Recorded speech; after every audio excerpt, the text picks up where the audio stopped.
చదువుతో పాటు extra curriculum లోక జ్ఞానాన్ని నేర్పిస్తుంది future spark international school. Hi hello నమస్తే, వెల్కమ్ టు సుమన్ టీవీ. ప్రస్తుతం అంతా ఉన్నారు student success coach doctor CS Vepa garu. సార్తో మాట్లాడదాం. నమస్తే సార్. నమస్తే అమ్మా. సార్, పిల్లల విషయంలో మంచి మంచి సజెషన్స్ ఇస్తున్నారు. వాళ్ళకి ఎలా చదువుకోవాలి, ఏంటి ప్రాసెస్ అనేది పిల్లలకే కాదు, పేరెంట్స్కి, అలాగే టీచర్స్కి, ఎంప్లాయీస్కి కూడా. మరి ఈరోజు నేను వచ్చిన కాన్సెప్ట్ ఏంటంటే sir, what is the difference between ఇప్పుడు అకాడమిక్ ప్రిపరేషన్ ఒకటి ఉంటుంది, కాంపిటేటివ్ ఎగ్జామ్ ప్రిపరేషన్ కూడా ఉంటుంది. రెండు ప్రిపరేషన్లు అనేది ఒక్కటే అని చెప్పొచ్చు అంటారా? అసలు అకాడమిక్ ప్రిపరేషన్ అనేది వేరు, ఇది వేరు అంటే ఏం చెప్తారు మీరు? తప్పకుండా రెండు కూడా వేరు వేరు. తద్దినానికి పెళ్లికి ఒకటే మంత్రం కాదన్నట్టు ఏ ఎగ్జామినేషన్కి తగ్గటువంటి డైనమిక్స్ మారుతాయి, దానికి తగ్గట్టు మన ప్రిపరేషన్ కూడా మారాలి. కాబట్టి కాంపిటేటివ్ ఎగ్జామినేషన్కి ప్రిపేర్ అవుతున్న వాళ్ళు ఒక పద్ధతిలో చదువుతూ ఉంటారు, అదే పద్ధతి కాంపిటేటివ్ ఎగ్జామినేషన్కి పనికిరాదు. అంటే అకాడమిక్ ఎగ్జామినేషన్ ప్రిపరేషన్ వేరు, కాంపిటేటివ్ ఎగ్జామినేషన్కి ఇచ్చేటువంటి ప్రిపరేషన్ వేరు. చాలామంది పిల్లలకి, ముఖ్యంగా ఫ్రెష్ గ్రాడ్యుయేట్స్కి కాంపిటేటివ్ ఎగ్జామినేషన్కి ఎలా ప్రిపేర్ కావాలి అన్నది తెలియకపోవడం మూలన వాళ్ళు డిగ్రీ ఎలా చదువుకుంటూ మార్కులు తెచ్చుకున్నారో అదే పద్ధతిలో కాంపిటేటివ్ ఎగ్జామినేషన్ కూడా ప్రిపేర్ అవుతారు. అక్కడే వాళ్ళు దెబ్బతింటారు మొదటి అటెంప్ట్లో. వాళ్ళకి అర్థం కాదు ఎందుకు మార్కులు రాలేదు, మనం బాగానే చదివాం కదా అని అనుకుంటారు.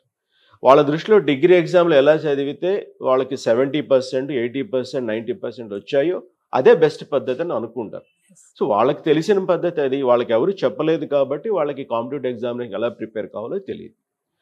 సో డిగ్రీ చదివే వాళ్ళందరూ కూడా అన్నన్ని మార్కులు ఎన్ని రోజులు కష్టపడి సంపాదించుకుంటారు మీకు తెలిసి? అంటే నెలలు కష్టపడతారా? లేదు. ఎగ్జామ్ ముందనగా ఒక 10 days 15 days 10 days మీరు ఇంకా చాలా ఎక్కువ రోజులు చెప్పాను సార్. సో వారం రోజుల్లో బ్యాటింగ్ అంటారు, 3 days batting, 1 day batting, online టక్ టక్ టక్ అని. వాళ్ళకి ఏంటంటే అలా ప్రిపేర్ అయినా సరే 60% వచ్చేసరికి ఒక నమ్మకం వస్తుంది. వాళ్ళు ఏమనుకుంటారంటే వాళ్ళు ఫాలో అవుతున్న మెథడ్ చాలా పర్ఫెక్ట్గా ఉంది, దాని వలన వాళ్ళకి 60%, 70% వచ్చిందని అనుకుంటారు. కానీ అదే పద్ధతి కాంపిటేటివ్ ఎగ్జామ్ వెళ్ళేసరికి వర్కౌట్ కాదు.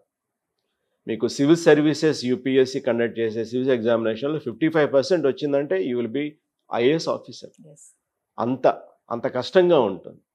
సో రెండిటికి తేడా ఏంటి, దాన్ని ఎలా అర్థం చేసుకోవాలి? ఒకసారి అర్థమైన తర్వాత పిల్లలకి వాళ్ళు ఏం చేయాలన్నది వాళ్ళకి కళ్ళ కట్టినట్టు కనిపిస్తుంది. ఫస్ట్ ఆబ్జెక్టివ్ ఏంటి? అకాడమిక్ ఎగ్జామ్స్ యొక్క ఆబ్జెక్టివ్ ఏంటి? వాళ్ళకి ఒక నాలెడ్జ్ అనేది ఇవ్వడము, ఆ నాలెడ్జ్ వాళ్ళు ఎంతవరకు నేర్చుకున్నారు అన్నది టెస్ట్ చేయడం. ఆ టెస్ట్ చేసే పద్ధతి కూడా సింపుల్గానే ఉంటుంది. కాంపిటేటివ్ ఎగ్జామినేషన్ ఒక ఆబ్జెక్టివ్ ఏంటి? ఉన్న వాళ్ళల్లో ఆ ఉద్యోగం చేయడానికి సరైన కేపబిలిటీ ఎవరికి ఉంది అని తెలుసుకోవడమే. ఇక్కడ నాలెడ్జ్కి అంత ఇంపార్టెన్స్ మనకి కనిపించదు.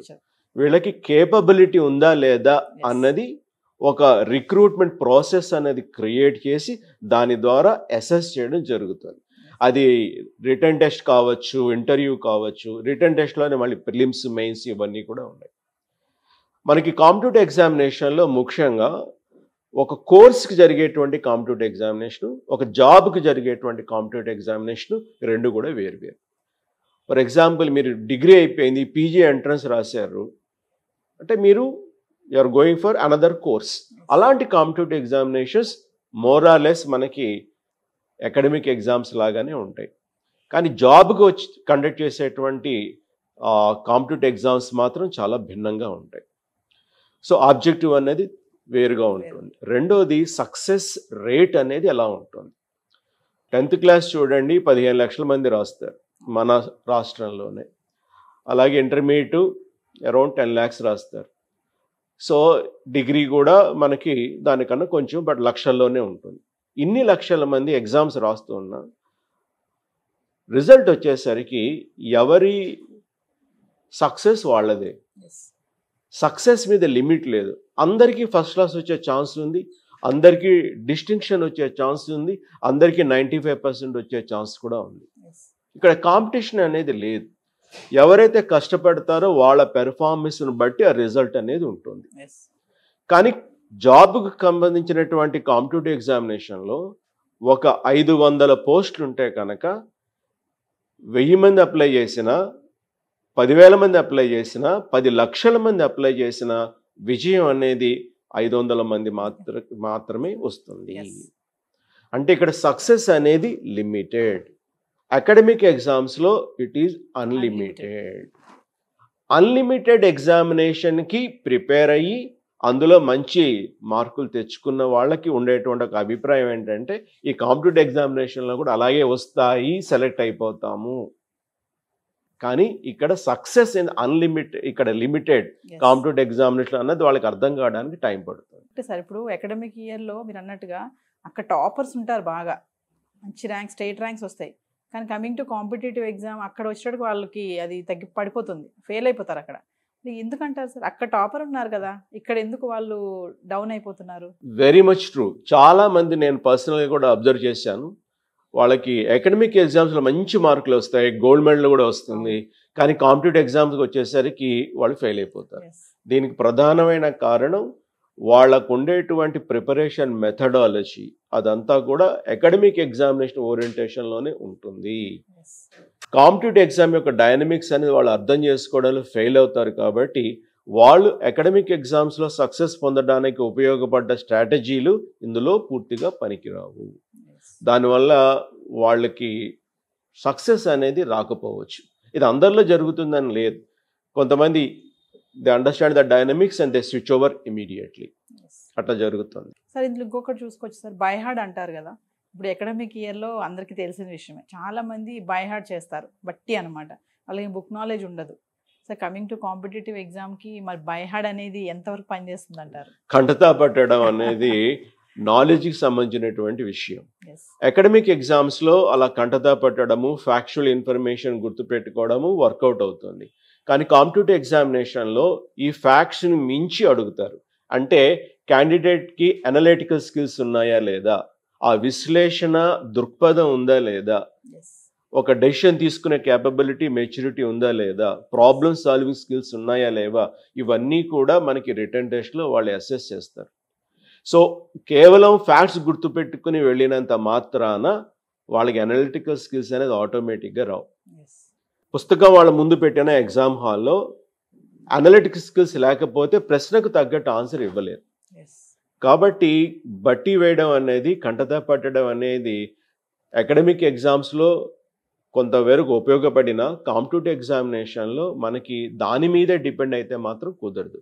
ఎందుకంటే ఇక్కడ ప్రశ్నలు ఎక్స్ప్లెయిన్ అంటారు, డిస్క్రైబ్ అంటారు, వాట్ ఈస్ యువర్ ఒపీనియన్ అంటారు, ఒక ప్రాబ్లం ఇచ్చి suggest a solution and tell us why did you suggest అని అంటారు, మీ ఒపీనియన్ ఏంటి చెప్పమని అంటారు. ఇవన్నీ కూడా రావాలంటే కనుక దానికి తగు విధంగా ఆలోచించడము, ప్రిపేర్ అవ్వడము వాళ్ళకి తెలిసి ఉండాలి. చిన్న టాపిక్ మీద కూడా వాళ్ళు అనలిటికల్ స్కిల్స్ ఉన్నాయా లేదా అని టెస్ట్ చేయగలుగుతారు. ఓకే, అకాడమిక్ ఎగ్జామ్స్లో సాధారణంగా పేపర్ దిద్దే వాళ్ళందరూ కూడా పిల్లలకి హెల్ప్ చేద్దామని అనుకుంటారు. ఫర్ ఎగ్జాంపుల్ బాయిల్స్లా రాయండి అని ఉందనుకోండి, బాయిల్స్లా గురించి ఎక్స్ప్లెయిన్ చేయండి అని, or mention the significance of Boyle's law అని ఒక మాట ఉందనుకోండి, చిన్న ఎగ్జాంపుల్. అతనికి ఏం తెలియపోయినా బాయిల్స్లా లా ఒకటి రాసేసి వచ్చినా ఎన్నో కొన్ని మార్కులు వస్తాయి. అదే మనకి కాంపిటేటివ్ ఎగ్జామినేషన్లో సిగ్నిఫికెన్స్ రాయమన్నాం కాబట్టి సిగ్నిఫికెన్స్ రాయకపోతే మార్కులు అనేవి రావు. అంటే అకాడమిక్ ఎగ్జామ్స్లో ఒక మార్క్ ఏదైనా యాడ్ చేద్దామా అని దిద్దేవాళ్ళు ఆలోచిస్తారు. కాంపిటేటివ్ ఎగ్జామినేషన్లో ఎక్కడ ఒక మార్క్ కట్ చేయాలని చెప్పేసి దిద్దేవాళ్ళు చూస్తారు.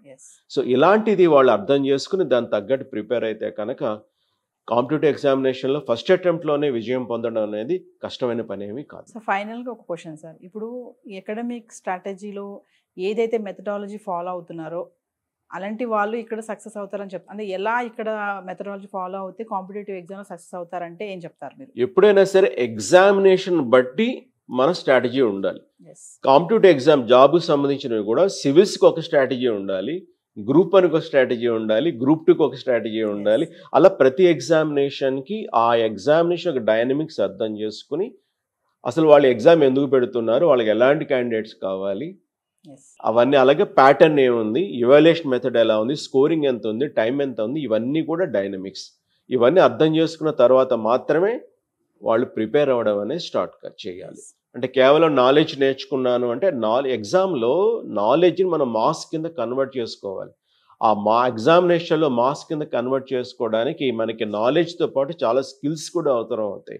లైక్ మెమరీ స్కిల్ కావాలి, స్పీడ్ రీడింగ్ స్కిల్స్ రావాలి, రైటింగ్ స్కిల్స్ కావాలి. ఈ స్కిల్స్ అన్నీ కూడా వాళ్ళు నేర్చుకోకపోతే వాళ్ళకి నాలెడ్జ్ ఉంటుంది, కానీ నాలెడ్జ్ని మార్క్స్ కింద కాంపిటేటివ్ ఎగ్జామినేషన్లో కన్వర్ట్ చేసుకోలేకపోతారు. Thank you very much. ఇప్పుడు ప్రపంచం అంతా కూడా కాంపిటీషన్ మయం అయిపోయింది.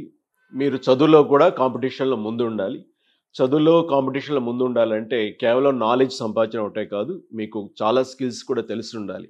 ఆ స్కిల్స్ మీకు ఉన్నటువంటి నాలెడ్జ్ని మార్క్స్ కింద కన్వర్ట్ చేసుకోవడానికి ఉపయోగపడుతుంది.